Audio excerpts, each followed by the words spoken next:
Are we recording like this this conversation?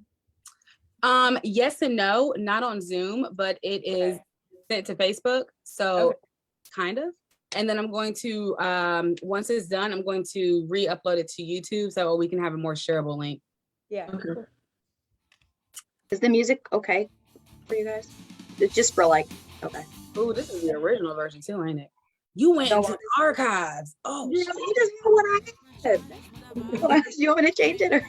No, I come with, this is an old version. This is great. I just really fucked with the cover art. Like, I just feel like it, I don't know, gives me a So much. Yeah. That was so long ago too. That was, I think this was,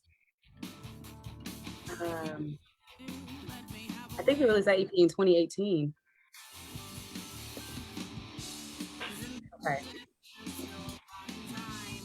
Oh, there we go. That's how we do it. I can see everything. All right. We are lit. We are up.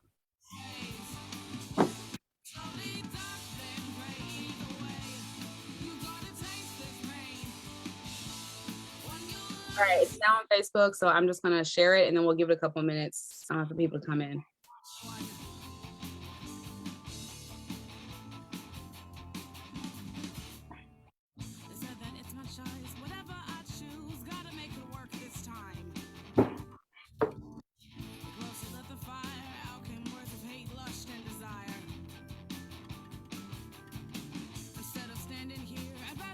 Is it Danica or Danica?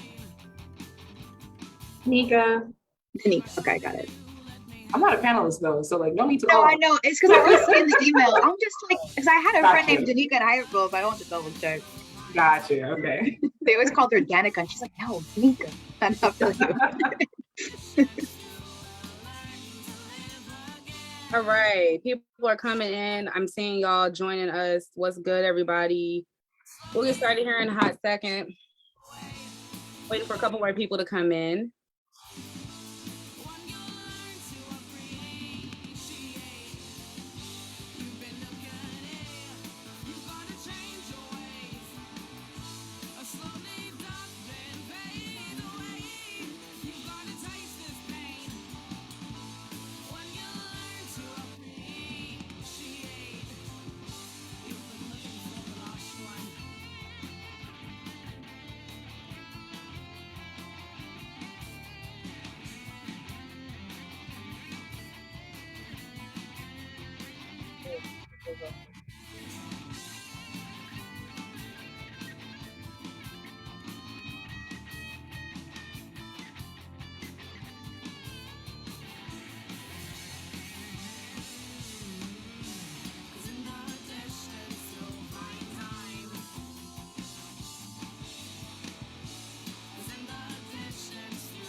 All right.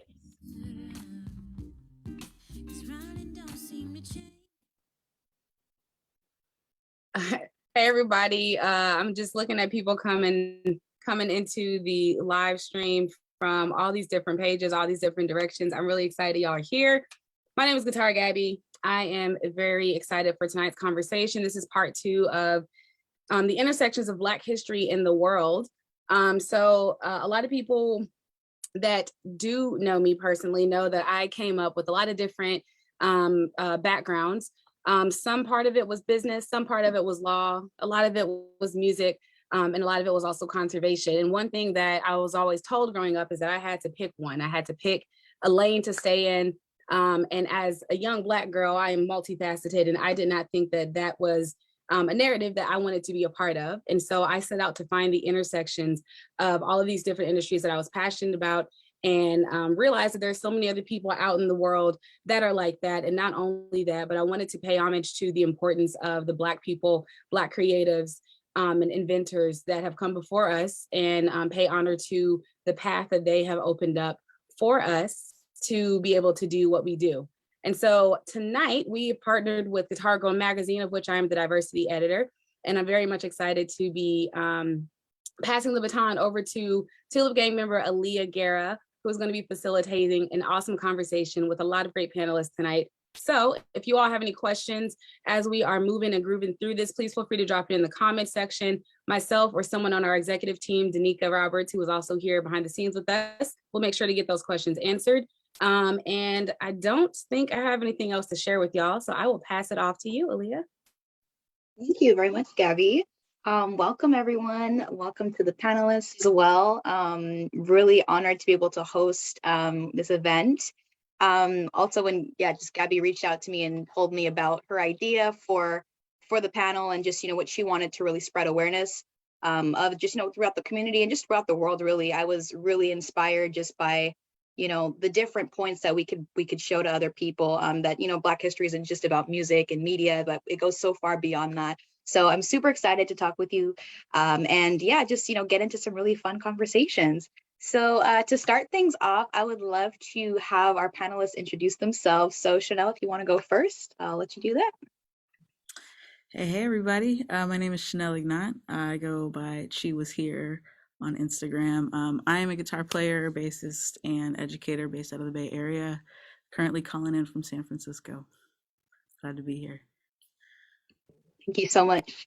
I'm sorry, I probably should have said a little bit more what you guys should say. But yeah, just let us know where you're from, a little bit about yourself and what instrument you play. Just let us know. There you go. So yeah, I've been playing guitar primarily. It's been my main instrument since I was 13. I think it really ties into my just story as a human being. But my grandmother actually was the person who was like, go get that Yellow Pages, let's find you a guitar teacher. And just randomly was like, let's get into this. I had been playing keyboard before. And yeah, I picked up guitar and fell in love with it. And then I actually stopped for a long time to pursue some other arts. I was into photography, I was playing soccer, I was doing my degree when I went to college was in broadcasting. So my degree is also in radio production. And yeah, I picked up guitar again maybe 5 or 6 years ago, and I've been building back and making community and just playing out. So that's my story. And I'm going to ask everyone the same question. I'm going to come around, but I want to know, so why is this your passion? Like, out of all the things you've been doing, how did you realize, or what makes you realize music is your passion? That's such a great question. And I know it's like really my thing because I feel it in my body when I play. Mm-hmm. I don't know if y'all feel that too. It's like I was just playing along with some music this morning and I just got lost in it, and I can just strum and play and listen to other people and play along for hours. I think we're going to hear a lot of the same sentiments. It's an energy. It's an energy you feel in your body when it's like why you're on this planet. Absolutely. To create music, to play along with people, and to just experience it, I think it's one of the greatest gifts. So experience is the word. Yes, definitely. Well, thank you so much, Chanelle. We're going to move on to our next panelist. So Safra, introduce yourself. Let us know where you're from, which instrument you play. Hi, I'm Safra. I'm in the band Blkvapor. I am a singer and I play guitar mostly. Yeah. I don't think there's anything else I play. Maybe the drums secretly. I'm originally from Ethiopia, but I was born here, first generation American. Was born in Maryland, and I'm currently living in Baltimore City. I've been playing, been experimenting with sound art and music for not that long. I started like in 2018. I had a pretty weird way of getting into music. I'm originally a dancer, and I've been studying dance ever since I was 3 years old. I've been performing ever since I was 3 years old. It's crazy when I think about it, how long it's been I've been on stage. But that's my root. So I got into music when I was in a period of time where I was so emotionally paralyzed because of a really traumatic experience that I was in. And I'm just in bed and I can't do anything. And I was just wait, the only thing that I can move is my throat. So I was just let me find a way to heal myself from the inside out, instead of my go-to is to dance and to kind of cleanse my emotions from that way. And it just started off with just making sounds, and then I got keyboards, I got certain other instruments to play with. I have a solo project called Primitive Tongues, and I've been able to do that as a form of like self-healing, but also my intentions is like to speak to the earth and to the elements in that way. And my position with like being in a band and being with Blkvapor is just to be this like radical symbol of transformation and everything that's unpredictable and unexpected, and just something that feels very unique and new, but also very familiar. And just wanting to have fun, but also ignite a lot of like radical change for people and society. See, I love that energy. And like, honestly, it's that sort of passion that really like is transmitted through the music. And definitely, I think when people will listen to your music, they're going to feel exactly that. So definitely we're going to plug the EPs, the projects afterwards. So not to worry, we'll plug those. Totally. We're going to move on to our next panelist. Thank you very much, Safra. So Kirby, let us know a little bit about you, where you're from and what you play. Okay, hi, I'm Kirby. I'm also from the band Blkvapor. I'm a guitarist. I've been playing guitar, I want to say since I was 12 or 13, and I am a vocalist too, although that kind of takes the back seat a lot. I feel more connected to just playing instruments like with my hands. So most recently I've picked up the drums, and that's been like a whole lot of fun to learn. And I stay outside of DC, but Baltimore, that's where the music scene is for me. So that's my second home. Nice, sweet. And I just want to get a little bit more from you, if you don't mind. So what or when did you realize music was your passion, or what made you realize it was your passion? That's a tough question for me, because I can't remember like a single time in my life where I wasn't doing something musical. Like as soon as I could walk, I had like a little baby piano that I was like hitting on. I was in piano lessons as soon as I was like 6 or 7 years old. I was just in school band, school orchestra. I was like really involved with my church's music scene growing up. So I got into gospel, playing the guitar that way and the piano that way. And would be in the church choir, just lip singing in the back, but really just focused on like the band that was over there, like going hard. But yeah, that's pretty much my roots. Yeah, I think all of those experiences like collectively will ultimately lead to that, you know, that feeling of it just being your thing. Right. Yeah, for sure. So thank you, ladies, for your intros. I'm gonna give mine really quick. So like a lot of you guys, I've started off in music really young. So like you, Kirby, I was in school talent shows. I was, you know, doing some stuff in the local churches. I had a little, you know, 4-string guitar when I was like 3 years old that, you know, couldn't really, you know, you couldn't really play any songs on it, but that was my go-to thing, was in the piano lessons, all that stuff. And, you know, ultimately I ended up just doing music as like a thing, because I ended up going into a new high school. I moved and I didn't really have a lot of friends, and I didn't know anyone in the area. So I would just go to school and then come back home, and I just had my grandpa's guitar there. So I would just, you know, try to learn songs after school, and that's how I'd kill time pretty much every day. Until eventually I realized, hey, me killing time and playing guitar is actually becoming skills, and I'm practicing. And then it became, hey, can you perform at my birthday party? Can you perform at this and that? And I started doing covers. And then I just kind of got more, you know, confident, and started, you know, making my own music and learning production and stuff. And then doing live shows, which ultimately became things like, you know, festivals. And then I felt like I was a legit artist. So that's kind of when I was like, okay, I think this is my thing, especially when I realized it kept me out of trouble. It healed me, and it just made me feel like, you know, there wasn't anything that I couldn't do when I was doing it. It just felt like a superpower almost. So yeah, that's a bit of like, you know, where I started, and you know, why it's my passion. And so we're going to kind of get into our next set of questions here, which are about things that we do or that we're passionate about outside of music. So you know, maybe we'll do a little switch. Well, let's go with Safra. Do you want to try and take a jab at that one? Sure. So the question was, what do I like to do outside of music? Yeah, any passions or interests you have? anything. Sometimes I'm just like, I hate music. Get me out of here. I mean, I really love, I mean, like I said before, like I'm a dancer, like that's my root, that's my go-to. I am dancing almost any part time of the day, but typically at night. I love photography. I've been doing photography ever since. I think I started photography at like 12 years old. Like my mom gave me like a small little point and shoot camera. She also gave me one for old film cameras. I have a bunch of old cameras all over my house. I love film. I love experimenting with photography and storytelling through that way. I love refurbishing clothes. Like I kind of made this and stuff, and finding things and making it part of like my energy and my identity. I don't know. I just love doing things like that. I love like decorating my home and like having weird things. Like I have like my snare drum as like a table, and I like my light. Like I just love things like that. Like super crafty and creative. Yeah, like I love being really hands-on. And what else? I love having bonfires with my friends. That's such a dream. I love spending time with my bandmates, even if it has nothing to do with music, and we're just having heart-to-hearts and we're catching up with what's going on with us personally.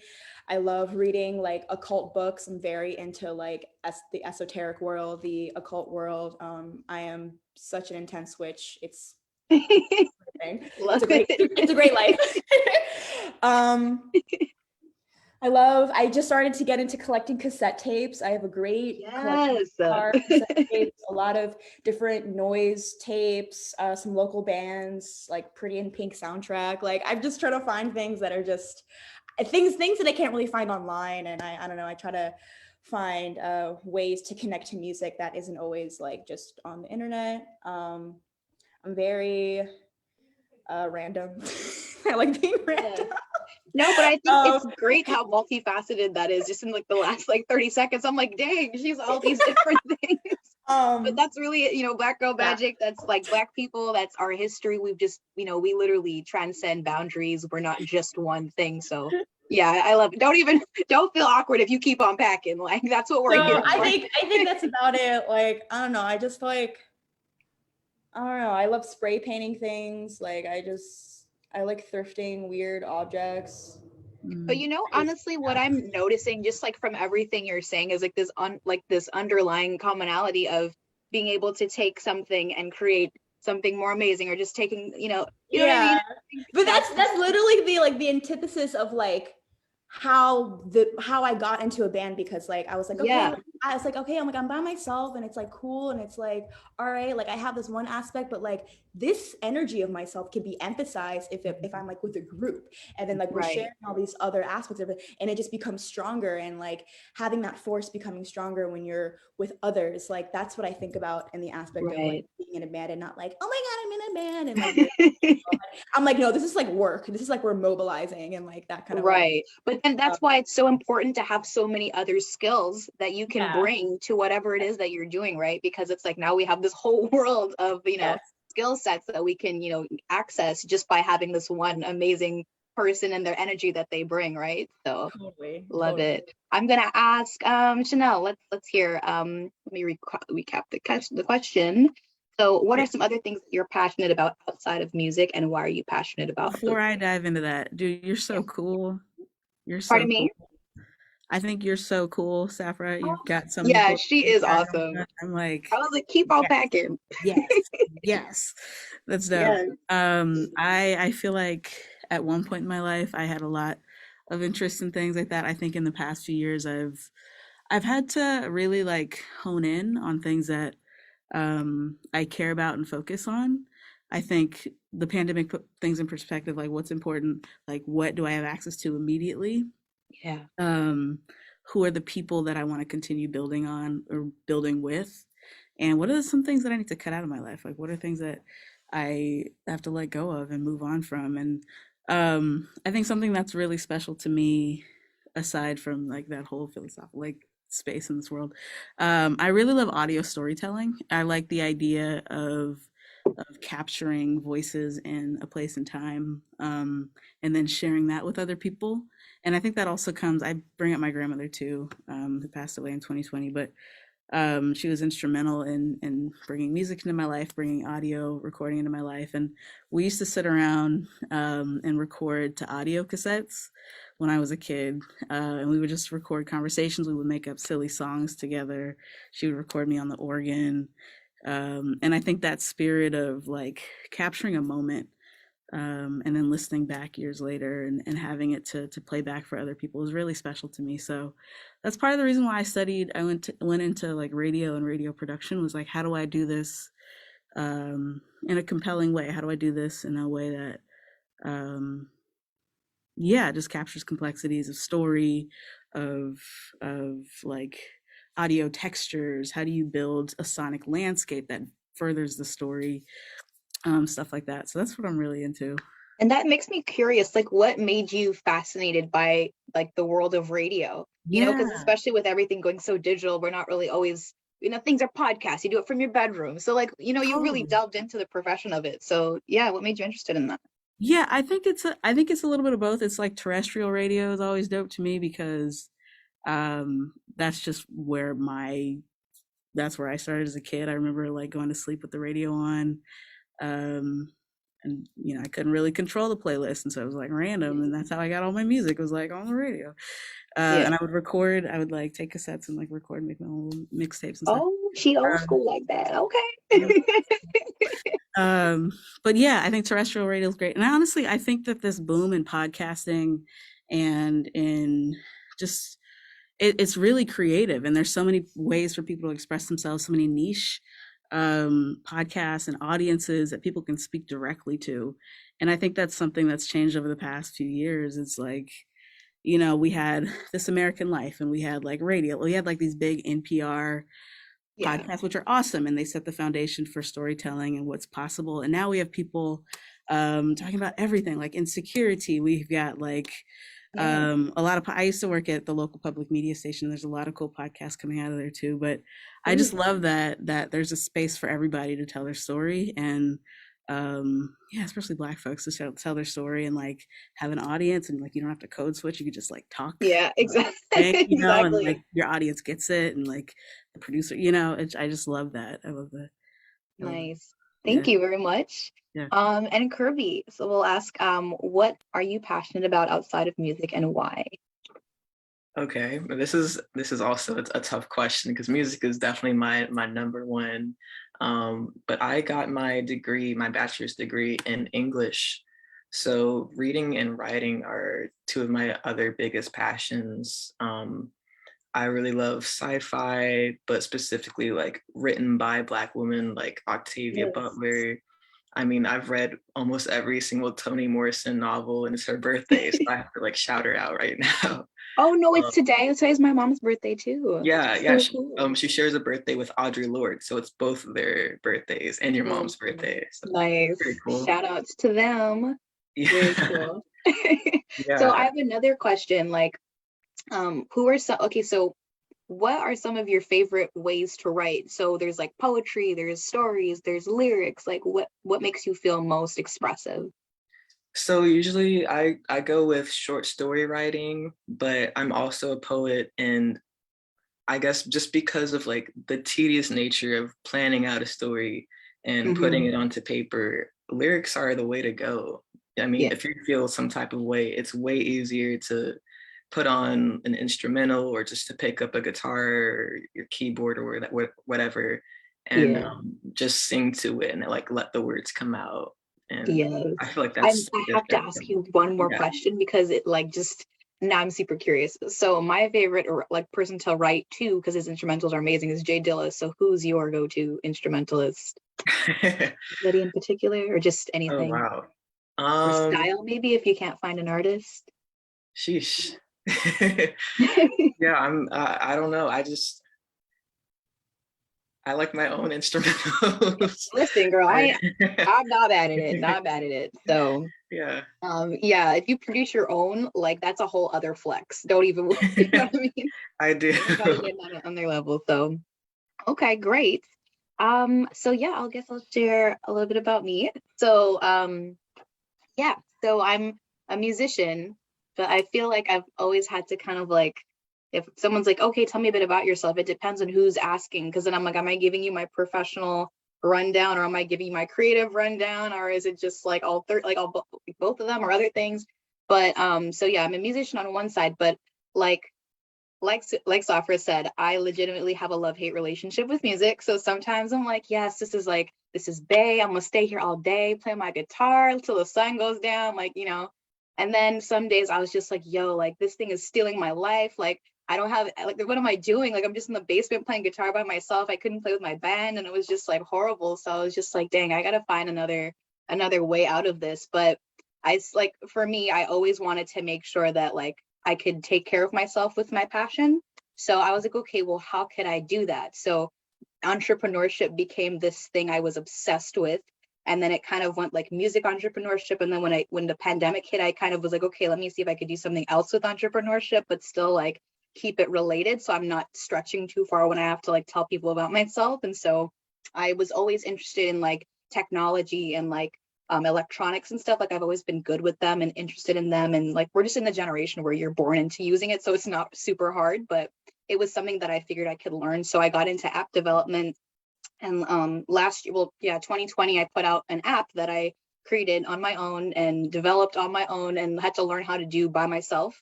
At first, I had no idea what I was doing. I didn't know anything about code. I was so overwhelmed. And there are not very many Black people who are the face of tech. So I'm not going to say they're not in there, because they are, you just don't see them. So I was a little bit like, shoot, like, you know, maybe I need to go to school and I don't have the money for it or the resources or whatever. And so I kind of like started going on YouTube and like, you know, Googling things. And I started coming across a lot of Black amazing inventors and, you know, just like revolutionary thinkers. And so there was this girl, her name is Dawn Dixon, and she's an inventor, a co-founder. She's literally a pioneer for so many different things. I'll get into it in the next section, but like just that alone like really inspired me to like want to get more into tech. And plus my mom has been in tech for over 15 years. So I started getting into that. And so putting tech together with like entrepreneurship, I created the app and then started getting into other things. So now I work for a tech company. So it really worked out really nicely, that extra passion on the side. So that's a little bit about what I do and why I'm super into it. And so I guess we can sort of like get into that other part I was about to mention, which is the lady that inspired me. So we're going to talk about some of the people in the fields that are not music related directly, some of those people that were inspiring to you all, like in whichever way.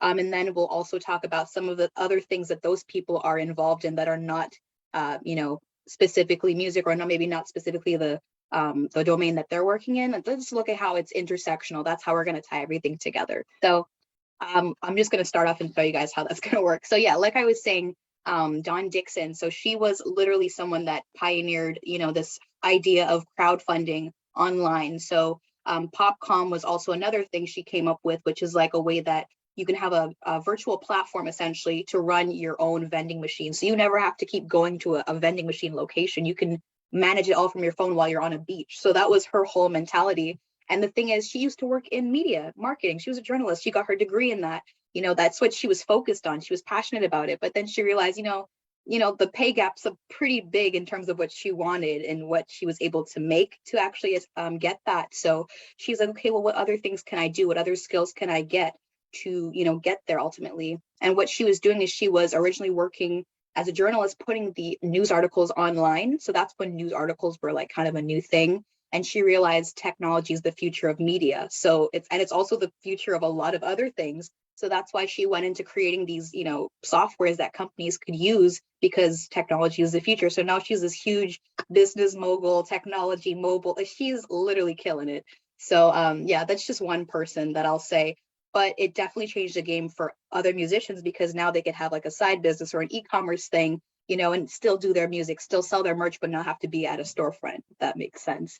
So if does anyone want to chime in? We can unmute ourselves, because this will be more of an interactional part. Yeah. But yeah, is there anyone coming to mind that you can think of in your subfield of interest? I brought up Toni Morrison earlier, and I would love to talk about her some more, because I think she's like such a pioneer in the literary industry. Mm-hmm. So what comes to my mind is like this quote by her where she basically says, if there's not a book out there that you want to read, you write the book. Mm-hmm. And that's definitely how I feel about music. That's how I feel about like literally everything in my life, that if there's not someone out there who's doing it, I should be the one to do it.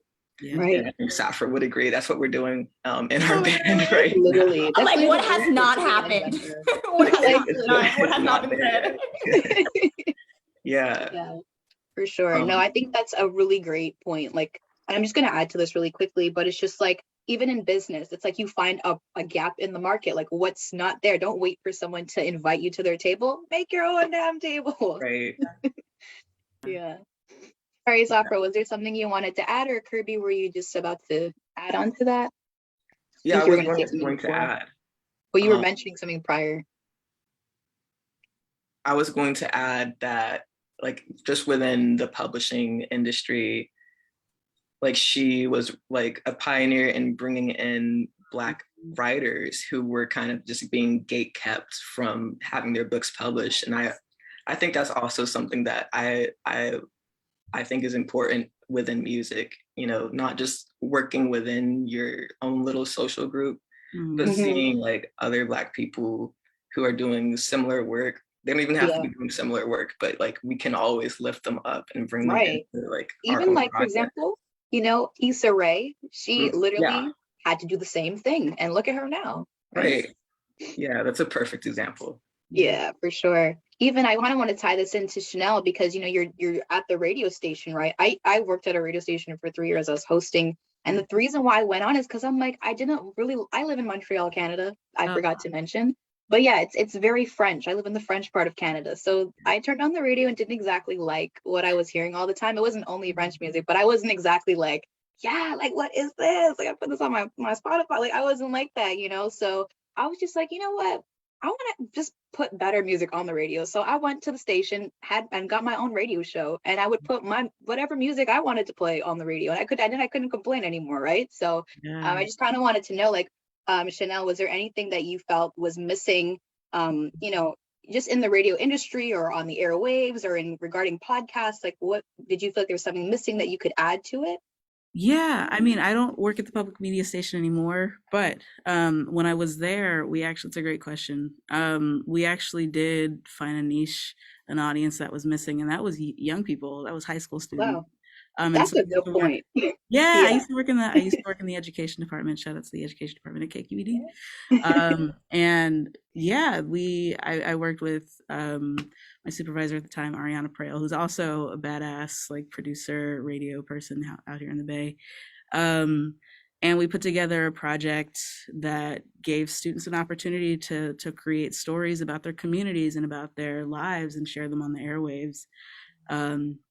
And that, yeah, kind of in the same way of like ushering in a new generation, connecting like this giant industry thing that is public media and being like, yo, young people from Oakland, what's important to you? Share your story here. And one of my favorite parts of that is like hearing the stories from students being like, you know, I didn't really listen to the radio before, but I really enjoy it. And I'm so proud to hear like my friend was on the radio and it makes me interested in studying this. And like, there's so many cool things. And I love what you said too, Kirby, about that mentality of like keeping the door open, making the door wider for more people to come in.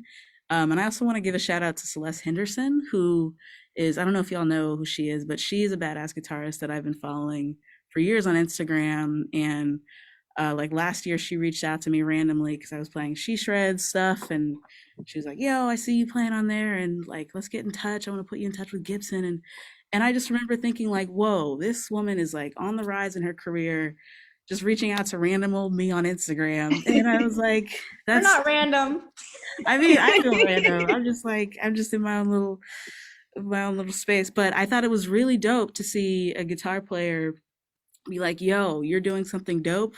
I want to make a connection for you. And I think the more we do that, the doper this industry and the doper this community will be. Like even just meeting you all and being in touch with Gab and it's just awesome. There's so many of us out here. And I think the more we boost each other up, the better. It's just, Absolutely. Yeah. Definitely. Thank you for that. I want to ask Safra, was there anything you wanted to add to the conversation just in regards to like any people that were inspirational and some of the things that you're interested in and that's outside of music? Okay, not to sound self-centered, but like me, not in prior to me making music, but me to when I was a performance art curator, because my whole intention was to invite different like underground performing artists that needed representation, that needed new spaces to perform their work, and safer spaces for them to just be themselves and have just more interactive and eclectic kind of parties and spaces. And like I was doing that for about a year back in 2017, and it had nothing to do with me. It had nothing to do with like me saying that I was doing, like it was me truly just focusing on the people, what they needed, what space, like getting them connected to new spaces, getting them to collaborate with other artists, getting them to feel more comfortable to perform and to be themselves. And because I was really trying to connect with people that weren't performing a lot, or it was like they were just starting and they like needed that space and they needed the time for someone to just give them a chance. So I was just like at that time where I don't think I wasn't doing any of my own solo work at that time. Like I was really focused on getting myself introduced to the Baltimore community and wanting to get to know the people a lot more before I kind of like inserted myself and kind of presented like who I am and things like that. Like I kind of wanted to get to know the people that have already been living here for so long, and kind of just use the resources and the accessibilities that I had, like the time that I had. And I was still in university, but I still had the time to like do this. Maybe I would have a show like every 3 or 4 months. And I was so dedicated into giving people just different kinds of underground like performance focused shows that was just out of the ordinary, just out of the things that were going on. And it's like to have a moment where you can see yourself outside of yourself. I think it's just really cool to be like, wow, like I was very inspiring to a lot of people. And like, I'm really happy like that I was able to kind of do that. But also, Jim Carrey really inspires me. Yeah. I have a really huge poster of him in my room, and like every time I just watch his character and just who he is as an individual, and like just his knowledge and just how he thinks about life and the world, and just also his acting skills and his skills just to kind of tap into all these different types of like characters and personalities and relate to so many types of experiences and people, but in this way that's just, I don't know, it's just so unique. And I see myself in this person, and it's so powerful. And like I hope to meet him one day. Just to have like tea and like talk about like space and stuff. Yeah, no, Jim Carrey is definitely one of those people with a unique energy. I mean, like, he's Canadian, first of all, so we're always like praising him around here. I bet, yeah. Yeah, but it's just, and the thing is, like, for me, I've always like admired his energy, and I think a lot of Black people in particular can relate to him, because when he first started out, he got cut out a lot, and he was just being himself. But a lot of people didn't give him the time of day. They're like, no, you're weird, dude. Like his own people were like, nah, dude, you're weird, and they didn't want to give him a shot until in Live in Color. Yeah, I think it was, what's his name? What's the Keenan Wayans? He put his whole family on. You know, he didn't wait for a TV show to be like, okay, we want you, your brother, your cousin, your auntie, your sister, your mother, your nephew. You know, they're not going to do that. But he said, I will do it. And, you know, they gave Jim Carrey a shot. And because of that, he made it onto all these other huge platforms. And he even gave homage to them. Like when he got an award, he like was like, yo, shout out to this entire family for putting me on when white Hollywood didn't give me a shot. So I had no idea he was ever on in Living Color. I have to go. My God. So okay, we gotta watch that later tonight. Go watch it. You have a good laugh. Yeah, no, he's definitely great for sure, for sure. Thanks for bringing that up. Actually, that was one of my talking points actually for different like families that have put each other on and stuff. But yeah, no, I just wanted to like kind of go back to what you were saying. But honestly, it's like I think when we get down to the nitty gritty, it's like you have like an inner like activist within you that just like when you're not on like music dating, it's like, yes, I need to like go out and be altruistic. But that's an amazing thing because really like at the root of it, even with music, like it's not about us as the artist. Like once you've created it, it's not about us anymore. It's the world. It doesn't even belong to us anymore. It's for them. It's only about me when I'm like doing it, when I'm in the process. Yeah, and when you're making it, I have to be so. You have to put yourself into it. Yeah, but the moment it's done, the moment it's done, the moment it's out there, it's like, all right, this is the world. Let's go watch a good movie. Yeah, for sure. Yeah, and it's good to have a balance because sometimes we just like we're so focused on our music that we almost forget about ourselves. So it's like you have to like remember to like balance those other things for sure. Yeah, so there was some other things I wanted to mention. So yeah, I don't know if you guys watched the Super Bowl the other weekend, but I have a really good story. So you guys remember 2004? Well, obviously you don't remember 2004, but the Janet Jackson incident at the Super Bowl. Y'all remember that Super Bowl incident with Janet Jackson? Okay. Right. So I never want to throw someone's trauma under, the bus or just for the sake of entertainment. It's definitely not the purpose here. But I want to just highlight how someone who is monumental in Black history, for women, so many different like categories of just how monumental this person is. But Janet Jackson had that wardrobe malfunction. And it's just so interesting when I actually read into it, because I saw a little clip someone was talking about on Instagram, and I'm like, I want to see more about this. I'm interested. So anyways, that whole wardrobe malfunction might be a conspiracy to say it was like a little bit planned before, but what ultimately happened was after that wardrobe malfunction, we didn't have YouTube at the time. In 2004, there's no YouTube, right? But people were all looking for that video the next day. Everyone was trying to find it, and CBC was like banning her and fining her, and they're like, oh, breasts, it's the menace to society, right? They were getting ready to put her on the blacklist for life. But everyone was going to YouTube. Well, everyone was trying to find the video, but then YouTube was like, the people who created YouTube were like, we need to create a platform that makes it easy to access videos and share them. Is this starting to sound familiar to you guys? I've heard this story. So yeah, so then the next year, 2005, YouTube's created, right? So now we have, or excuse me, maybe the Super Bowl was probably 2004, and then YouTube's created 2006. So yeah, it comes out the next year, and then YouTube's this huge phenomenon, blew up on Fortune 500, everyone's like YouTube like fanatics at this point. So it was super successful, and the whole point of YouTube was to show stockholders and shareholders that YouTube and streaming there's a viability to it, like it's something that we could use in the future. So what happens next? We have Netflix. So thank you, Janet Jackson and your boob. We actually have YouTube now, where people are making millions of dollars in content creation and ads, and we also have Netflix, where there's plenty of movies for us to watch. So thank you. Shout out to Black people again. I don't know if you guys knew anything about that. Anything surprising from that story? I don't know. It's just still like kind of weird. It's just like, I don't know. It's just, there's just still so much like exploitation with Black women and like their bodies, and then like making something out of it, and it just becomes like a multi-million-dollar industry. And then like and she was blacklisted out of performing on television. Like she was not invited from the Grammys. That's why I have such a weird relationship with like industries and all that stuff, because it's like you want my blood, but you don't want my spirit. You don't want like you don't want the thing that I'm at, like that actually powers and gives life. Like you just want like you just want to take. But that's such a good that point. Keeps me alive. That's really the truth, and this is honestly what brings us to another really good point.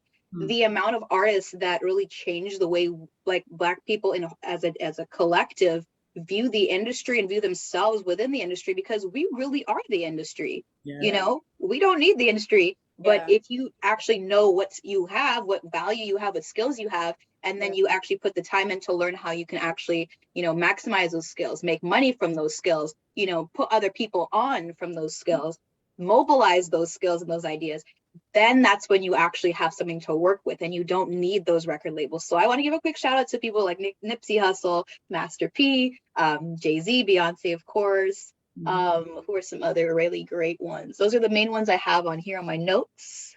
But yeah, is there anybody else that you guys feel like has really like opened your eyes to like the industry or just how business works, or has given you like a taste of financial literacy from how they move?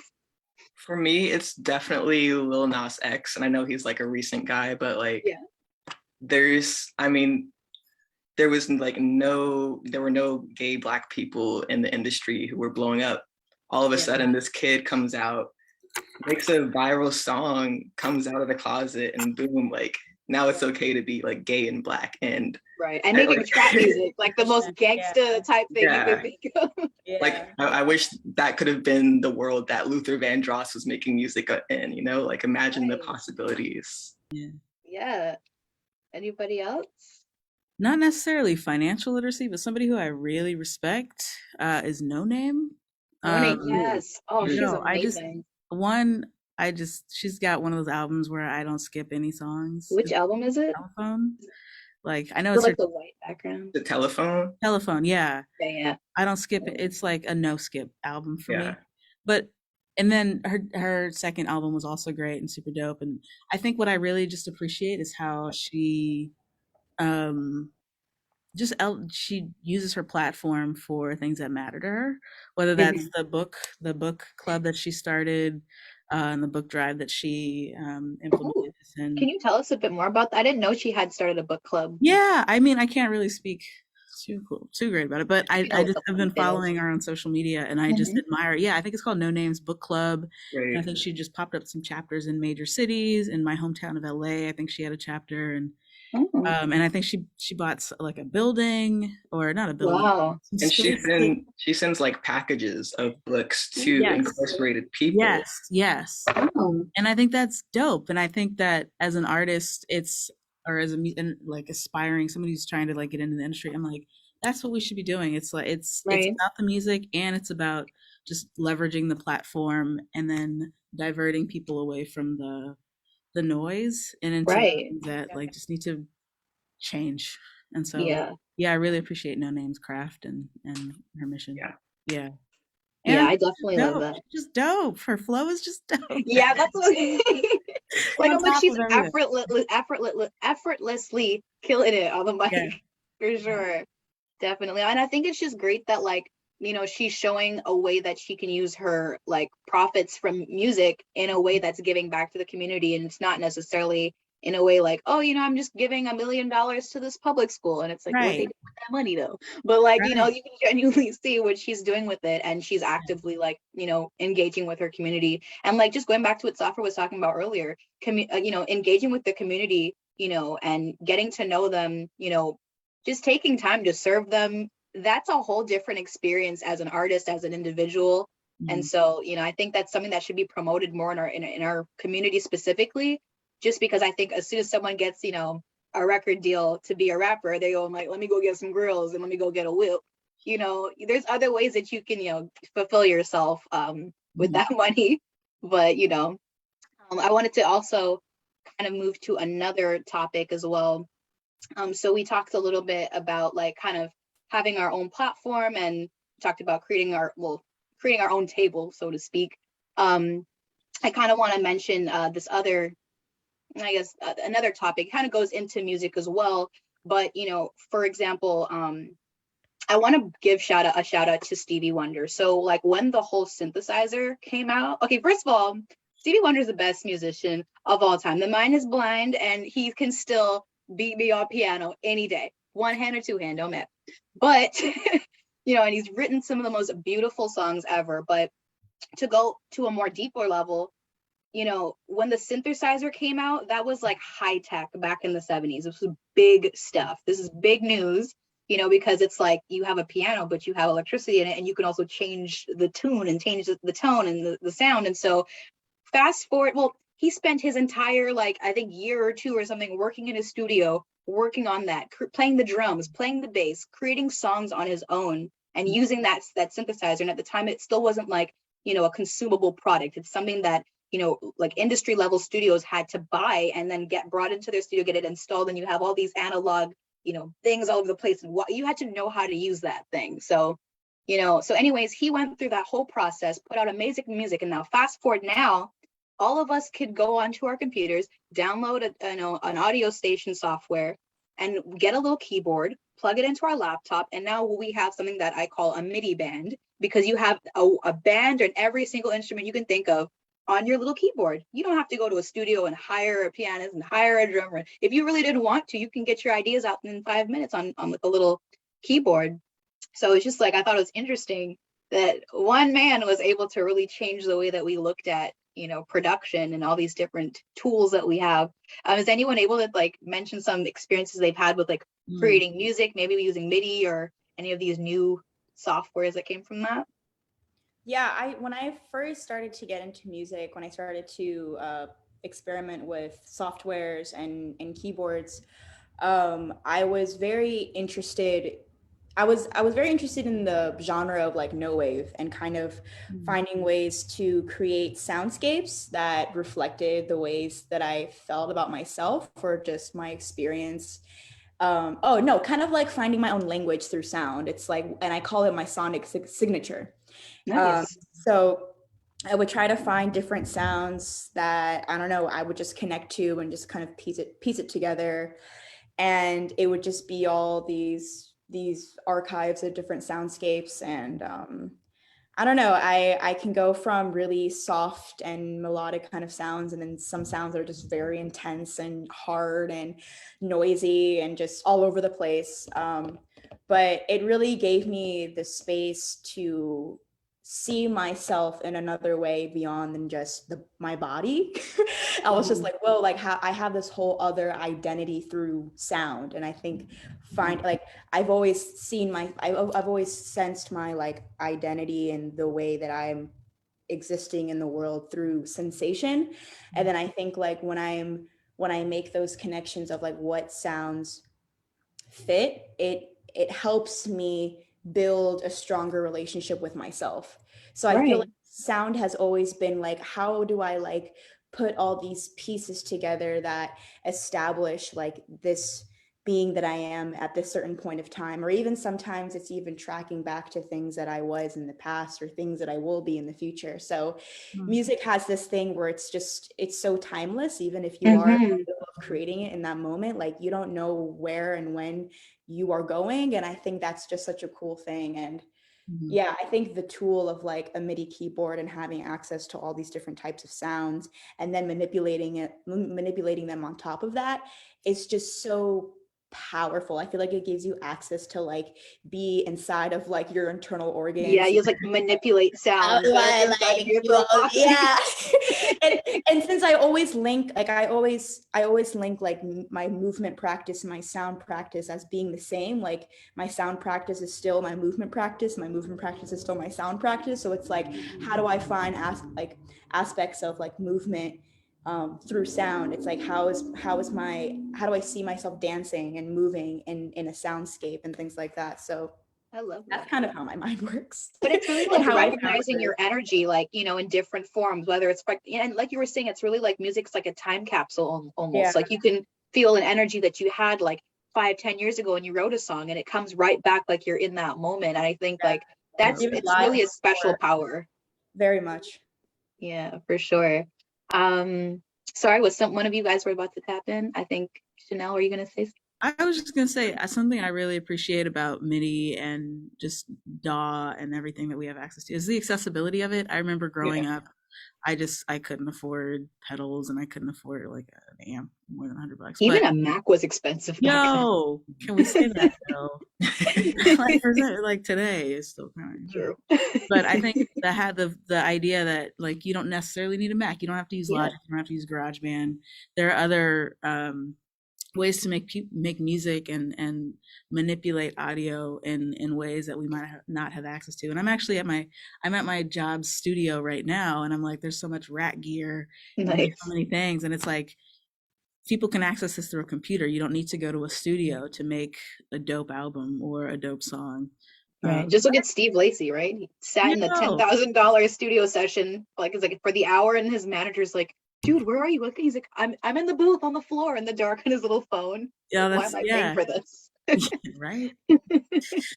Speaking of financial something, but yeah, I just think people having access to the tools we have today it's really special, and it makes it an even kind of an equal playing. It kind of evens it out. I was about to make that parallel, because honestly, like, if it wasn't for my software only being $75, by the way, I still run on a Windows. I never had to switch to Mac because I found something that worked and it was way cheaper. It was $75.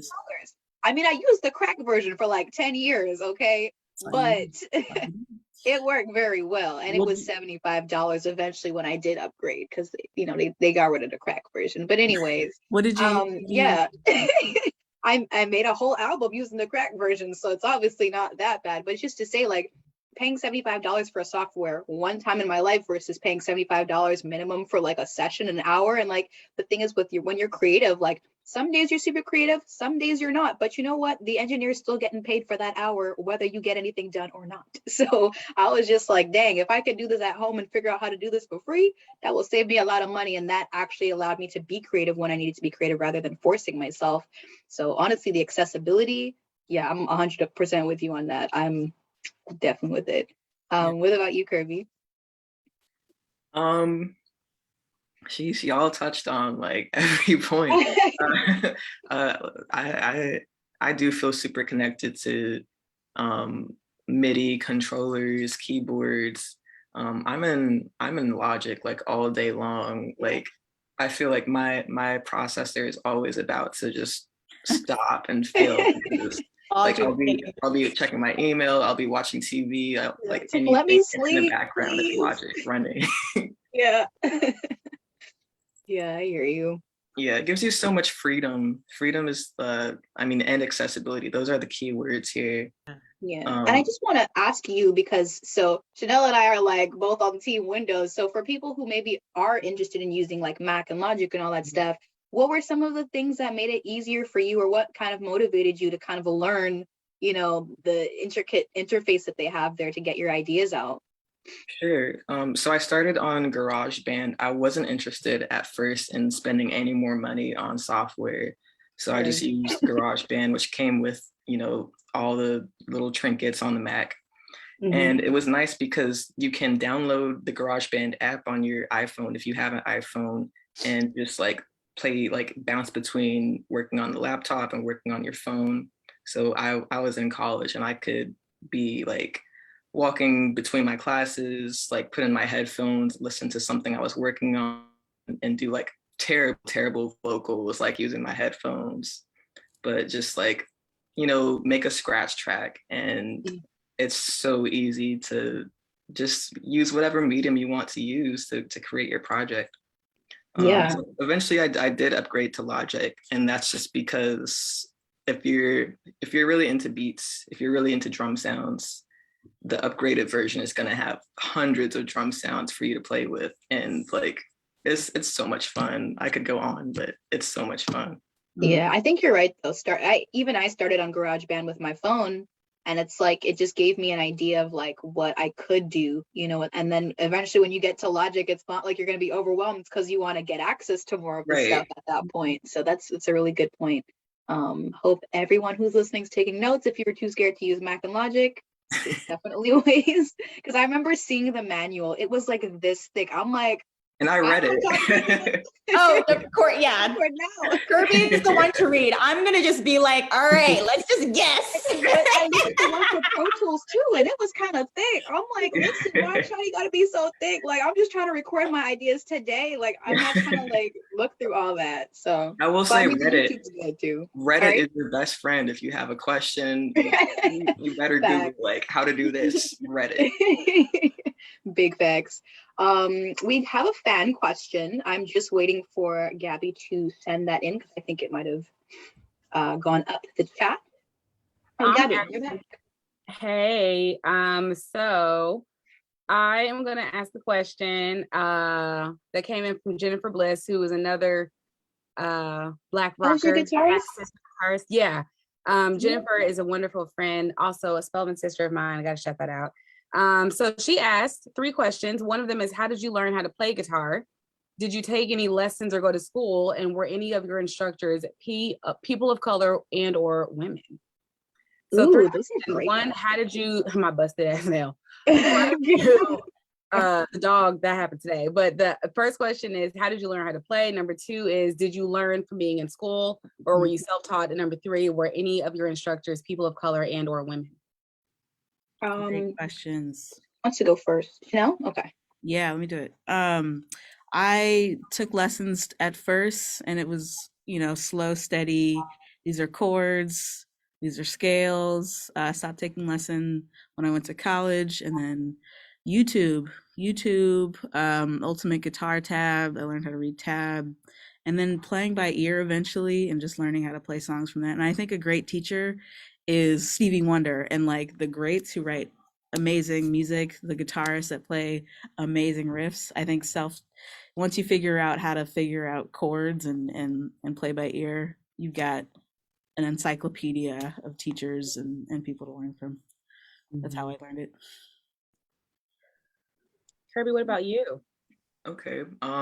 So when I started playing guitar, I didn't have an instructor. I was kind of just messing around for a couple of years. I took lessons for a few months when I was in 9th grade. And let's see, I had 2 different white guitar teachers. They were both men, so I didn't really relate to them, and I just didn't stick around for various reasons. I was like, I'm better off on my own. So I got into learning by ear, and also, Ultimate Guitar was my best friend, just like reading tabs, but definitely playing by ear. Just some of my favorite albums in high school, put on a playlist and just kind of see what notes work and which ones don't. Yeah. Nice. Safra, what about you? I don't think I really play guitar. I think it plays me.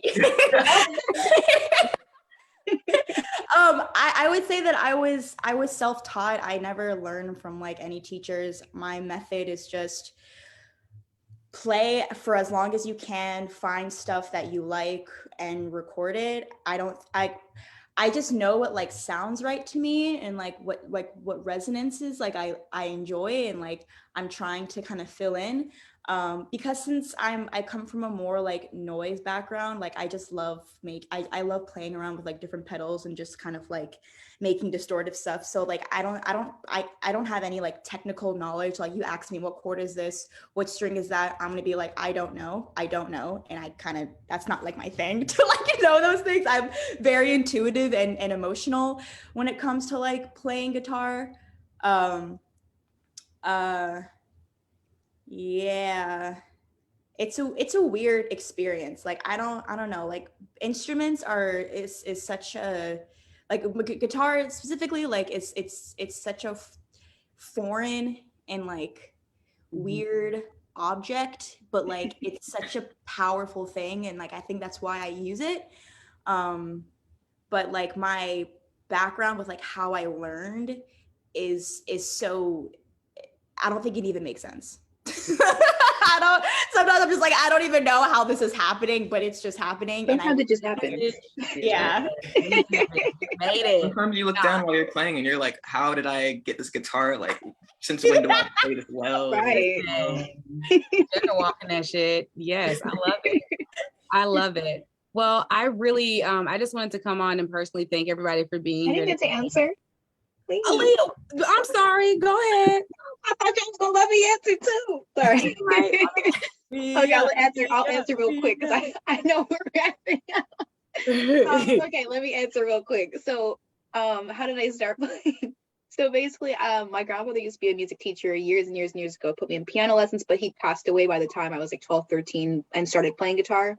And like I said, I came home from school and didn't have friends, and pretty much just went and played my guitar. And I was playing so many Amy Winehouse songs, because back like in like 2010, 2009, like, well, before she passed away, like she had some amazing music, but they only really played the mainstream stuff. So I would try to learn her older stuff, but the older stuff never was on Ultimate Guitar. Like they just never had the tab for it. So I was like, dang, I would have to learn this by ear. So I would learn it by ear, and then I started making YouTube covers. And when I would practice it enough to get the YouTube covers, I realized I learned the whole song. So that's like, I learned by ear, and then I could figure out the notes later on. But I can't, you know, look at it and then learn the whole song. I'll be confused. So yeah, ears are good. Listen, everybody gets to goals different ways. And that's, I think, one of the beautiful things about listening to everybody's story today, and just really pushing who you are and how you got to where you are, because there's no one set path. You know, of course, the industry and the world is going to tell you, you know, if you are this color, or if you identify this way, or if you look like this, and this is the way that you got to do it. But, you know, to hell with that. So, you know, I commend everybody for just being vulnerable and sharing your stories with us today with a bunch of strangers on the internet. And again, just thank you for sharing your time here with us today and talking to us. And I am going to definitely be reaching out to everybody, because I am curating Guitar Go Magazine's second annual edition that I put together, called I Belong. And that edition is solely focused on highlighting BIPOC queer artists in the industry, because we do not get enough shine. And I think that that's, you know, that's what we're here for. So thank y'all for joining us tonight. Definitely be reaching out about that. I had a PRS backpack to give away. I'm going to be dropping the winner in the comment section. And then getting mail information and be sending that out. Big thanks again to Aliah for hosting tonight's conversation. Danica behind the scenes, gang. This is the TxLips Gang sign. You know, it's crazy. I'm wearing my merch, okay? I came prepared. Gang shit. And then also thank you for Guitar Go Magazine. Thank you so much. Thank you for my endorsement reps over at PRS, Ernie Ball, EMG, so on and so forth. I appreciate your support, and we will definitely be tapping in for our last session of Intersections of Black History in the World next Friday night, right here on Facebook Live. And yeah, I will just add one final thing. Yeah. For all of us on the panel, if there was any of albums or EPs that you guys wanted to forward to all of our viewers, make sure you send those to Gabby, so she can at least put them in a comment box somewhere, so that people can check all of us out. Yeah. Mm-hmm. Yeah, definitely. Thank y'all. I'm about to go pour it up and roll it up. I'll see y'all later. Thanks, y'all. Bye. Thanks.